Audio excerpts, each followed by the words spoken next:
So ఈరోజు నేను ఈ సీజన్కి కావాల్సిన స్కిన్ కేర్ గురించి చెప్పబోతున్నాను. బికాజ్ వచ్చేది వింటర్ సీజన్ కాబట్టి ఎలా మనం స్కిన్ కేర్ తీసుకోవాలి. హాయ్ అండి, నేను మీ doctor Shobha Reddy, dermatologist. So this is very important for all age groups. చిన్నపిల్లలకనే కాదు, మిడిల్ ఏజ్కి, ఓల్డ్ ఏజ్కి, ఎస్పెషలీ ఆఫ్టర్ కోవిడ్ సీజన్ తర్వాత. Anything, even not only in the winter, first important thing is a good cleanser.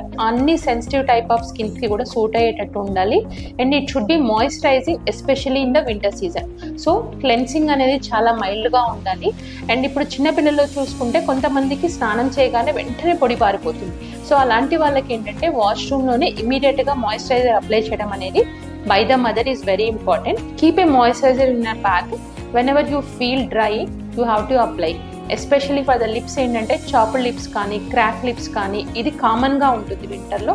So always put a lip balm in your handbag. Apply repeatedly, if preferable apply with sunscreen. And third thing ఏంటంటే elder age పీపుల్కి ఎలా తీసుకోవాలి. Elder age పీపుల్కి it's very difficult to convince, because first thing their age problems వల్ల రిపీటెడ్గా వాళ్ళు apply చేయలేరు.